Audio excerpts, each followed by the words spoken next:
Bonjour à tous. Alors aujourd'hui, je vais vous parler de l'alternance en général et en particulier des contrats d'alternance parce que qui dit alternance, il faut obligatoirement parler des formules d'alternance qui sont proposées, mais surtout, je vais vous parler d'alternance comme une voie d'excellence pour la poursuite des études. On pratique l'alternance depuis de nombreuses années. On pratique l'alternance depuis de nombreuses années et depuis, vous le savez tous, on peut pas dire que c'est à la mode, hein, ni que c'est en vogue, mais c'est plus que ça. C'est vraiment le moyen d'excellence pour le tremplin, le meilleur tremplin pour accéder à l'emploi. Je voudrais vous parler d'abord des deux grandes formules. On me pose souvent la question, il y a deux contrats, comment ça se fait? Effectivement, dans le cas de l'alternance, on propose deux formules. Juridiquement, il existe deux contrats, le contrat de professionnalisation et le contrat d'apprentissage. Le contrat de professionnalisation comme le contrat d'apprentissage sont deux contrats qui vous lient juridiquement comme un salarié à une entreprise.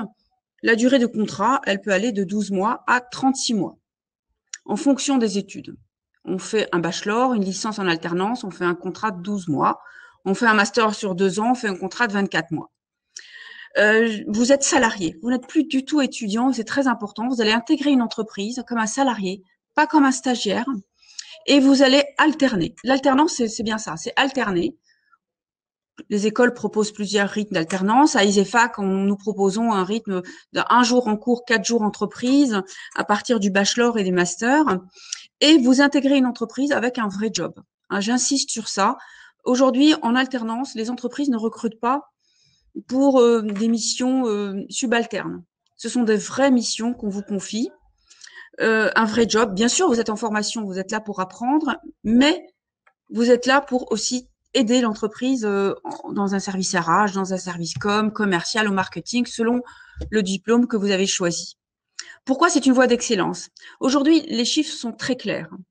Plus de 70% des alternants qui finissent leur formation sont intégrés en entreprise. Pas nécessairement dans l'entreprise où ils ont fait de l'alternance. Et d'ailleurs, souvent, c'est le choix de l'alternant qui préfère aller voir ailleurs une fois qu'ils ont ou qu'elles ont acquis de l'expérience. Plus de 70%. Alors que des diplômés, on va dire par voie classique initiale, c'est en dessous de 60%. Donc la marge est très différente.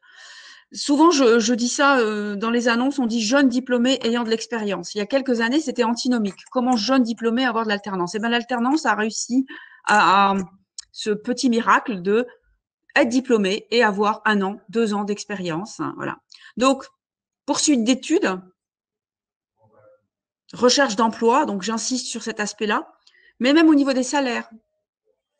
Un alternant qui cherche un emploi est salarié plus de 10%, un salaire plus de 10% plus élevé qu'un élève, un étudiant qui sort du filière classique en initiale.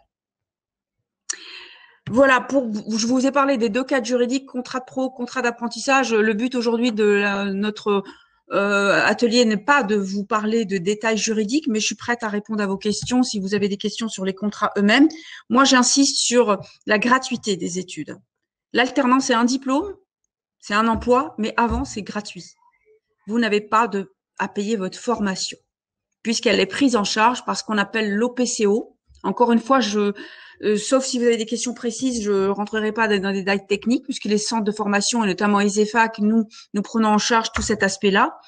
Vous étudiez pendant 1 an, 2 ans, en fonction de votre diplôme, vous ne payez pas vos études. Vous êtes formé à des diplômes reconnus par l'État.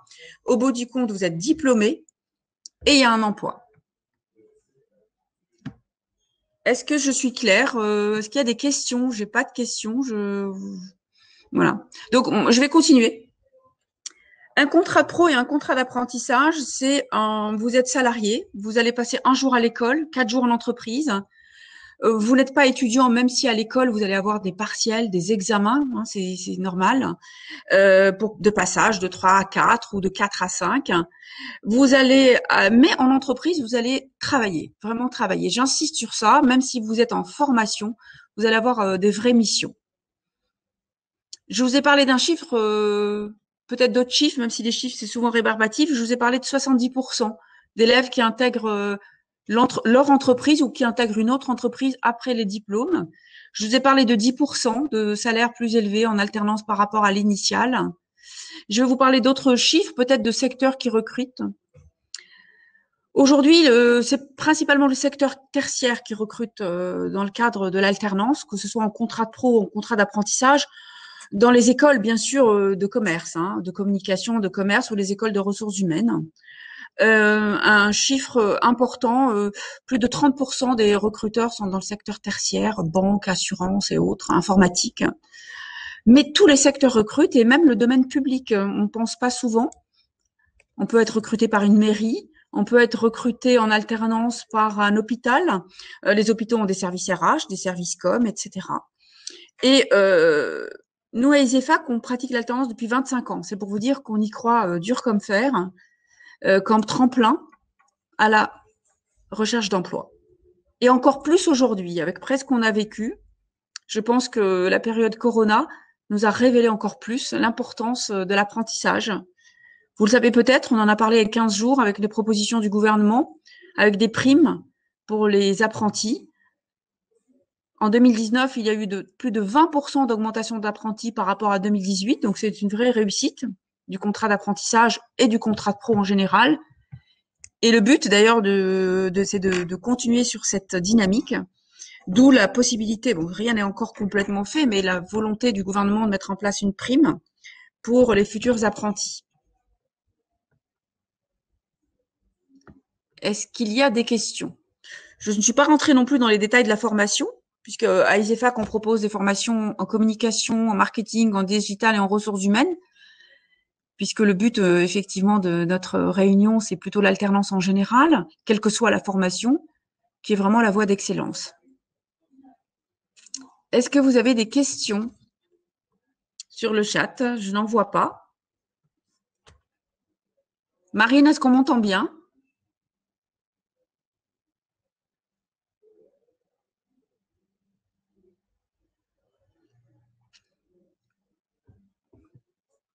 Je vois qu'il y a des personnes en ligne. Bonjour à tous, rebonjour. Je vois Paul Lila qui me dit bonjour madame. Est-ce que, ou Teddy, est-ce qu'il y a des questions sur ce que je viens de dire?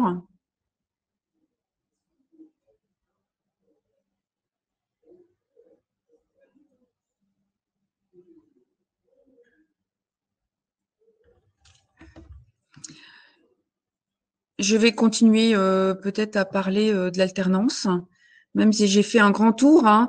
Je vais rentrer peut-être dans les détails plus techniques, hein, peut-être que cela vous intéresse. Donc, on me demande souvent quelle est la différence entre contrat de professionnalisation et contrat d'apprentissage. Sur les grandes lignes, vous êtes salarié dans les deux contrats. Vous avez le même rythme, quel que soit le contrat entre l'entreprise et les cours. Vous avez un salaire, alors qui est différent effectivement dans le cadre du contrat d'apprentissage et du contrat de pro, mais qui n'est pas si différent que ça, hein, puisque les pourcentages sont en fonction du SMIC, de 40 à 60% du SMIC dans le cadre d'apprentissage. On passe de 60 à 80% du SMIC dans le cadre de la professionnalisation. Vous êtes donc salarié, hein, salarié, vous avez le droit à un salaire. Vous avez le droit à des congés payés comme un salarié en alternance. Comme tout autre salarié, vous avez tous les droits et toutes les obligations des autres salariés. Et surtout, vous avez des études gratuites. Et ça, c'est quand même très important puisque, voilà. Très bien, on m'entend bien, c'est bien. Est-ce qu'il y a des questions sur ce que je viens de dire? Est-ce qu'on est obligé d'être un apprentissage en professionnalisation? Le choix, en général, pour être très honnête, il est pris d'abord par l'entreprise. Puisque c'est elle qui est le recruteur, c'est elle qui décide, qui nous dit, nous en tant qu'école, voilà, moi je veux recruter, mais c'est plutôt le contrat d'apprentissage, plutôt le contrat de pro. Le jeune peut avoir son mot à dire et puis négocier avec l'entreprise. Voilà. Quels sont les avantages par rapport à une école d'ingénieur? L'alternance est le même que vous choisissiez. La formation ne change pas le contrat. Que vous choisissiez une école d'ingénieur, que vous choisissiez une école de commerce, le cadre juridique reste le même. Contrat d'apprentissage ou contrat de pro. Ne soyez pas perdu. Hein. Maintenant, vous me dites que vous êtes perdu. Non, la formation que vous choisissez, quelle qu'elle soit, le cadre juridique restera la même. Alors, Manon, vous me parlez d'école d'ingénieur. Vous hésitez entre quoi et quoi? Je vous écoute. Voilà. Encore une fois, j'insiste que vous choisissiez une école d'ingénieur, que vous choisissiez une école de ressources humaines, une école de marketing, une école de commerce en général, le cadre juridique reste le même. C'est vraiment là par contre pour Manon, choisissez plutôt la formation. Le cadre juridique de l'alternance restera le même. Vous serez en contrat d'apprentissage, que ce soit en école d'ingénieur, puisque les écoles d'ingénieurs le proposent aujourd'hui, certaines universités aussi le proposent, ou que ce soit dans une école comme ISEFAC, d'RH ou de commerce. Donc c'est plutôt la formation que vous choisissez, le cadre juridique restera le même. Je réponds à Bilal. Bilal, il n'y a pas, donc encore une fois, j'insiste, c'est l'entreprise souvent qui choisit. Pourquoi elle choisit l'entreprise? Parce qu'elle a un quota, l'entreprise, à prendre. Si elle a fini son quota en professionnalisation, elle prendra tant d'apprentis, tant de contrats pro. Voilà. Sinon, pour vous, très franchement, ça revient presque au même parce que les salaires à 10 € près sont presque les mêmes et ça ne change pas grand-chose pour vous. Et puis, je vais quand même me projeter plus loin. À partir de la rentrée septembre 2021, il faut savoir que la réforme de la formation fera qu'il n'y en aura plus qu'un seul et ce sera le contrat d'apprentissage. Donc, on est vraiment dans la dernière année où on a encore le choix entre les deux contrats. Ils seront mixés. Il ne restera que le contrat d'apprentissage à la rentrée 2021. Donc, c'est pour vous dire combien c'est la même chose et que le choix est pas vraiment très, très différent. Vous serez apprenti dans les deux. Ça, on appelle apprenti dans le contrat d'apprentissage et on vous appelle salarié en alternance dans le contrat de professionnalisation. Voilà. Je ne sais pas si j'ai bien répondu à vos questions, que ce soit Manon ou Bilal. Donc, tremplin vers l'emploi, je vais reprendre ça. J'insistais sur le taux d'intégration. Je vais parler de notre expérience à ISEFAC depuis 25 ans et puis même depuis 10 ans puisqu'on va jusqu'au Master 2. Énormément d'entreprises, donc je vous dis, recrutent après. Il y a un petit pourcentage d'entreprises qui ne recrutent pas après l'alternance parce qu'ils préfèrent reprendre des jeunes en alternance. Qui ont cette politique, autour de 20% d'entreprises qui nous disent, nous, on prend un contrat d'alternance, quand il se finit, on prend un autre alternant. Le but, c'est de former le plus d'alternants possible. Mais encore une fois, 70% d'intégration, c'est énorme. Et je vous dis, ça pourrait aller jusqu'à 78, même si c'est 8 à 10% de nos alternants eux-mêmes décident d'intégrer d'autres entreprises. Ils sont forts d'une expérience. Quand on a fait une licence en alternance, 1 an. En général, souvent, on continue. Donc, on a 1 an jusqu'à 3 ans d'alternance. Donc, 3 ans d'expérience. Eh ben, sur le marché du travail, je peux vous dire que vous avez le choix et que vous êtes chassé, comme on le dit, et que c'est vous qui choisissez. Soit de rester votre entreprise parce que ça s'est très bien passé, qu'il y a une évolution, soit au contraire de se dire, ben, moi, j'ai fait 2 ans dans cette entreprise. Maintenant, il est temps pour moi d'aller voir ailleurs. Donc, ça vous met quand même dans une position, l'alternance, vous met dans la position du jeune diplômé, un petit peu dans une position de force. Vous avez des armes, celle de l'expérience, et les recruteurs aujourd'hui sont très très attachés à la formation en alternance. Je vois Ursula qui me dit on vous entend bien. Est-ce qu'il n'y a pas d'autres questions? Est-ce que vous avez Alors, Ursula me dit oui, jusqu'à 25 ans et l'autre au-delà. Effectivement, l'alternance a été ouverte. Les deux ont été ouverts. Ce n'est plus jusqu'à 25 ans. Pour les deux contrats, on peut aller jusqu'à 30 ans, jusqu'à 29 ans. Hein. La seule condition, c'est qu'on soit inscrit au Pôle emploi. Puisque le contrat de professionnalisation, il est ouvert bien au-delà. Le contrat de pro, bien au-delà même de 29 ans, puisqu'on peut faire un contrat de pro à 40 ans, 45 ans, vous avez raison, alors que le contrat d'apprentissage, il est ouvert jusqu'à 30 ans révolus. Voilà. Il est même ouvert au-delà au contrat d'apprentissage, jusqu'à 35 ans désormais, si par exemple on justifie d'un handicap. Dans les deux cas, il faut être inscrit au Pôle emploi. Non pas 25 ans, c'est 26 ans. Hein, c'est 25 ans révolus. C'est-à-dire que tant que vous n'avez pas fêté votre anniversaire des 26 ans, on peut mettre un contrat pro ou un contrat d'apprentissage dans les mêmes conditions que quand on a 18 ans. À partir du moment où on a 26 ans avant la signature du contrat, parce que si on a 26 ans pendant le contrat, cela ne change rien. Si on a 26 ans avant la signature du contrat, encore une fois, il faut être inscrit au Pôle emploi, mais le contrat est ouvert en contrat de professionnalisation sans limite d'âge, jusqu'à 45 ans, on va dire, et il est ouvert pour les contrats d'apprentissage jusqu'à 30 ans, 29 ans révolus, et jusqu'à 35 ans si on justifie d'un handicap. Ursula me demande si on peut prendre un contrat pro en reconversion professionnelle. Oui, si vous avez l'âge. S'il y a une formation qui vous intéresse et que vous souhaitez faire un contrat pro, et parce que vous changez de formation, c'est possible. Si vous répondez aux critères, Ursula, je ne vais pas vous demander votre âge, hein, c'est pas très poli, mais si vous avez dépassé les 26 ans, il faut juste inscrire au Pôle emploi, trouver une formation et on peut faire un contrat de pro. Je ne sais pas si pour Teddy qui me demande y a-t-il des limites d'âge, est-ce que j'ai bien répondu à votre question pour les limites d'âge, Teddy, hein? Jusqu'à 26 ans, sans problème, c'est automatique. Après 26 ans, il suffit d'être inscrit au Pôle emploi. Donc, sur le contrat, on met le numéro d'inscription au Pôle emploi. Jusqu'à 30 ans, révolu, on peut le signer entre 29 et 30, encore aujourd'hui, pour le contrat d'apprentissage. Jusqu'à 35 ans pour le contrat d'apprentissage, même si on a un handicap. Je reprends contrat de pro jusqu'à 26 ans. Au-delà, inscrit au Pôle emploi. Et on peut aller jusqu'à 45 ans. Est-ce que j'ai répondu? Merci, Teddy. Donc, il a chose obligatoire. Oui, pour Ursula, l'inscription au Pôle emploi est obligatoire. Quand on met en place un contrat de pro ou un contrat d'apprentissage pour un contrat dit adulte, entre guillemets, ça s'appelle comme ça, dans le jargon, après 26 ans, nous devons mettre sur ce contrat le numéro d'inscription au Pôle emploi. C'est une obligation.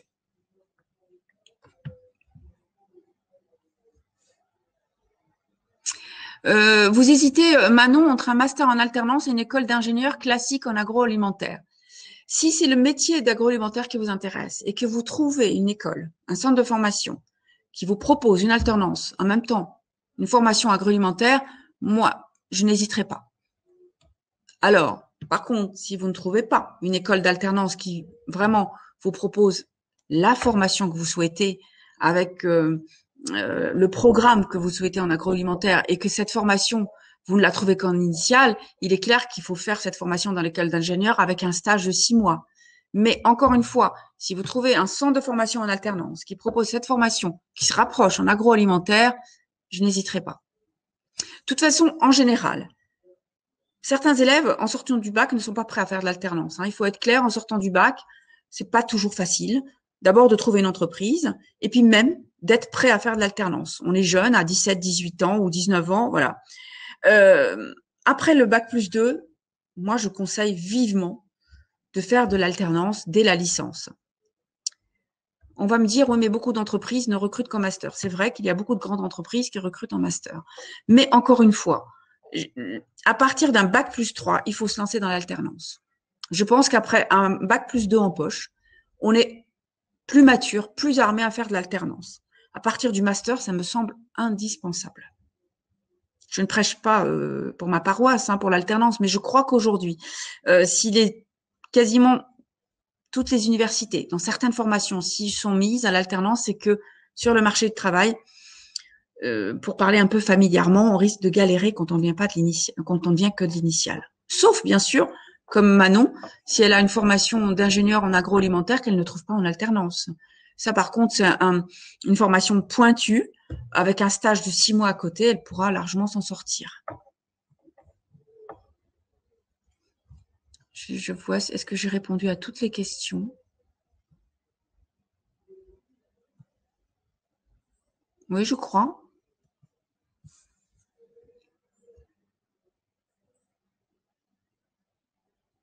Je pense avoir répondu aux questions de l'âge, aux questions des salaires.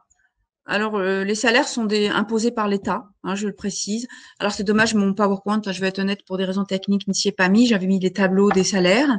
Mais en gros, après le bac, on est à 43% du SMIC, à 55% du SMIC en contrat de pro. À partir de la licence, pour donner un chiffre, en contrat d'apprentissage, on gagne 939 € net, entre 939 et 1000 € net. Alors souvent, on me dit, mais en contrat de pro, les salaires sont plus élevés. Il faut faire une différence. En contrat d'apprentissage, le fixe égale, le brut égale net. Alors qu'en contrat de pro, vous avez donc en apparence un salaire plus élevé, mais c'est un brut auquel il faudra enlever 22% de charges nettes. Donc, très franchement, l'un dans l'autre, ils se rejoignent, je vous ai dit, entre 10 et 15 euros près. Ça, ce sont les salaires imposés par l'État. C'est-à-dire qu'aucune entreprise ne peut payer moins. Hein. Par contre, les entreprises peuvent payer plus. Dans quelles conditions? Un, la convention collective. Il existe des entreprises qui ont des conventions collectives qui imposent un salaire minimum supérieur au SMIC. Dans ces cas-là, on garde le même pourcentage imposé par l'État, mais on ne se base pas sur le SMIC, mais sur le minimum conventionnel de l'entreprise. Encore une fois, ça dépend de la convention collective. Je prends l'exemple de la convention collective commerce de gros, convention collective de tout ce qui est Syntex. Syntex, c'est toutes les entreprises qui relèvent des sociétés d'informatique, des bureaux d'études, des cabinets de recrutement. La convention collective, je disais, du commerce de gros, enfin, il y en a d'autres, qui imposent un minimum plus élevé. Et dans ce cas-là, que ce soit en apprentissage ou en professionnalisation, donc en alternance en général, on se base sur un minimum conventionnel. Donc on peut gagner plus que ce qu'impose la loi, mais jamais moins. Et puis j'insiste aussi sur un mot. Souvent on dit l'alternance. L'alternance c'est pas un contrat. L'alternance c'est un rythme. C'est le fait d'être un jour à l'école, 4 jours entreprise ou d'autres écoles. Je vous parle du rythme d'ISEFAC, il y en a d'autres rythmes. L'alternance c'est une formule, c'est un rythme. Et ensuite dans l'alternance vous avez 2 cadres juridiques, 2 formules, contrat de pro, contrat d'apprentissage, et encore une fois qui vont être mixés, fusionnés à partir de septembre 2021. On n'aura plus que le contrat d'apprentissage.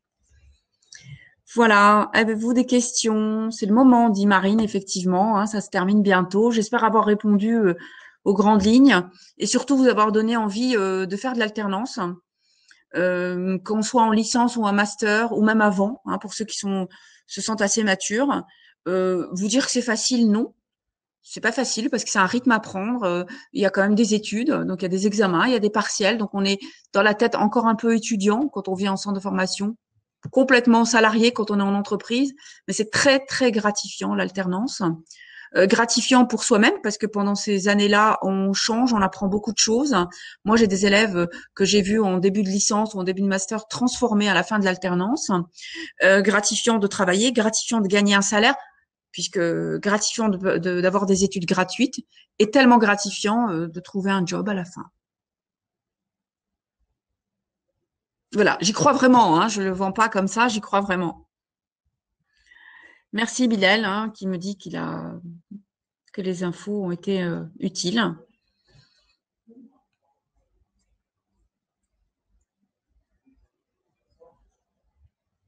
Ben, merci à vous. Ça se termine bientôt, hein, je crois. Hein, si le chrono est bon. J'espère avoir été claire et complète. Désolée d'avoir pas mis de ne pas avoir mis pour des raisons techniques, mais le PowerPoint, mais j'ai essayé de vous en parler directement, de vive voix. Et je vous souhaite une bonne future alternance pour la rentrée prochaine. Merci à vous et à bientôt peut-être, hein, s'il y a au revoir.